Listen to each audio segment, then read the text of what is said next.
Aku sudah gak mau melakukan kayak gini lagi, ujar Dina sembari menangis. Udahlah, mendingan kamu jaga lilin ini supaya gak mati, ucap Arman setelah membentak. Dina yang berlinang air mata mulai menyalakan lilin. Dalam sekejap, suaminya yang duduk di lantai dengan diselimuti jubah kemudian berubah menjadi seekor babi besar berwarna hitam. Sudah 7 kali Arman dan Dina melakukan pesugihan babi ngepet, dan ini adalah upaya mereka yang ke-8. Adapun percobaan yang pertama mereka lakukan karena desakan ekonomi. Awalnya baik Arman maupun Dina tidak memiliki pemikiran sama sekali untuk melakukan hal itu. Dina sudah terbiasa mengurusi pekerjaan rumah, dan Arman bekerja di sebuah pabrik baterai yang berada di kota tempat mereka tinggal. Semua berubah seketika. Tak kala goncangan ekonomi pada pabrik tempat Arman bekerja yang dampaknya adalah gelombang PHK besar-besaran. Arman yang saat itu sudah memiliki jembatan bagus harus tersapu bersama ratusan pekerja lainnya. Peristiwa menyedihkan ini membuat Arman harus luntang-lantung mencari pekerjaan lain. Ia sudah mengirimkan lamaran ke 5 perusahaan berbeda, tetapi tidak ada satupun yang membalas. Pria itu berasumsi bahwa penolakan yang terjadi dalam upayanya mencari pekerjaan diakibatkan oleh usianya yang hampir menginjak 45 tahun. Uang pesangon pun tidak mereka manfaatkan dengan baik.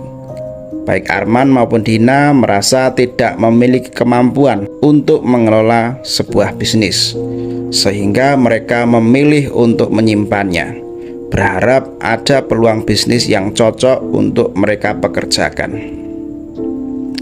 Namun nasib berkata lain. Uang pesangon mereka yang semakin menipis tidak diiringi dengan usaha mereka untuk mendirikan sebuah bisnis. Arman dan Dina malah menggunakannya untuk membeli barang elektronik juga perabotan rumah tangga. Arman sebenarnya sempat mencicil sepeda motor yang ia gunakan untuk bekerja sebagai ojek, tetapi penghasilan tersebut tidak dapat menutupi kebutuhan keluarganya, sehingga motor tersebut harus ditarik lagi karena putusnya uang cicilan. Sebagai kepala keluarga, Arman bingung melihat keadaan perekonomiannya yang kian memburuk. Semua itu diperparah dengan anak sematawayangnya, Hilman, yang sebentar lagi duduk di bangku SMP yang dimana memerlukan banyak biaya. Himpitan ekonomilah yang membuat mereka memutuskan untuk melakukan pesugihan babi ngepet. Berkat bantuan seorang dukun yang dikenalkan oleh teman lama Arman dan Dina berada di sebuah situasi yang dapat memulihkan keadaan ekonomi mereka. Saat itu, di desa mereka baru saja kedatangan sepasang suami istri. Sang suami adalah pensiunan tentara, dan sang istri adalah wirausahawan yang menjual baju muslim. Arman dan Dina menjadikan mereka sasaran pertama karena asumsi bahwa orang baru tidak tahu apa-apa tentang tempat tinggal mereka. Ternyata benar, upaya pertama mereka tidak sesulit yang mereka pikirkan. Dalam waktu kurang dari 3 jam, mereka bisa mendapatkan hampir 10 juta dari rumah pasangan tua tersebut.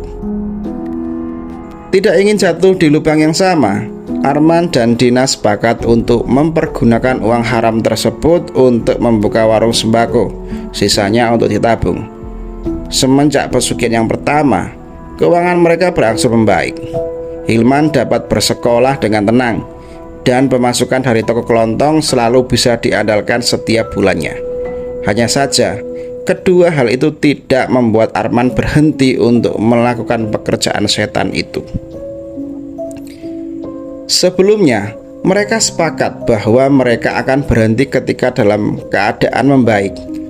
Tapi kenyataannya, Arman semakin rajin melakukan ritual babi ngepet tersebut dengan alasan menjadi babi tidak sesulit pekerjaan di pabrik atau merintis bisnis. Dina sudah mencoba menghentikan Arman, mulai dari menasihati hingga memohon-mohon. Hanya saja, upaya yang ia lakukan berkali-kali tersebut dibalas oleh pukulan atau tendangan berkali-kali. Tidak jarang Dina menjaga temaram lilin dengan keadaan berlinang air mata.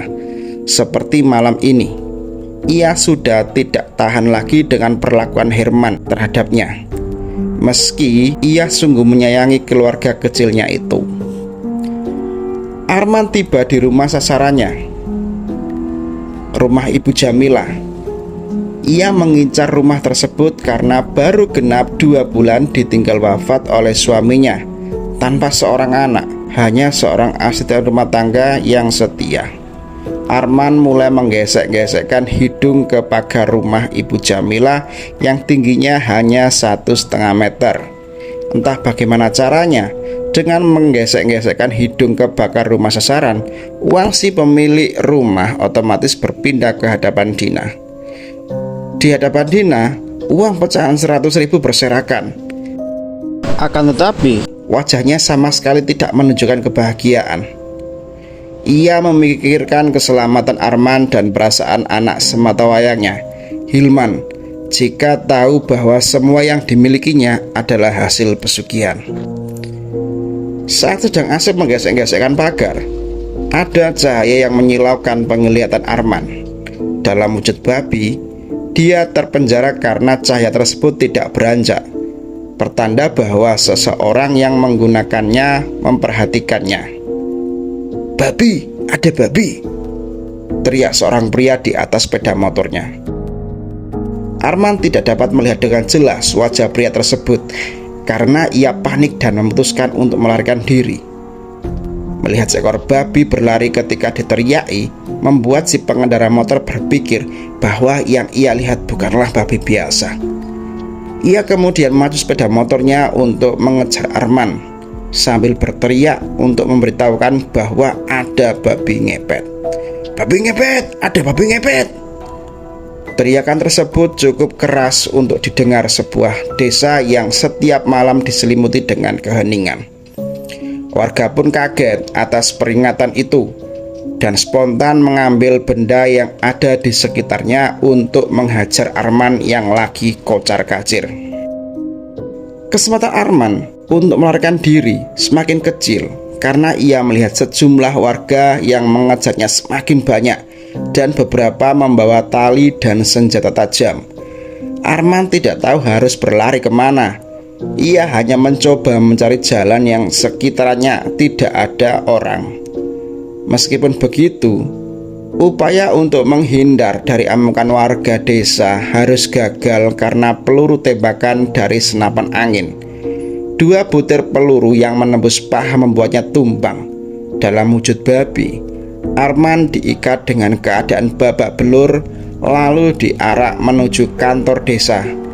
Apa yang Arman lihat sekarang ini mungkin adalah waktu-waktu terakhirnya, termasuk waktu terakhir bagi dirinya untuk melihat istri dan anak kesayangannya yang terlihat dari kejauhan.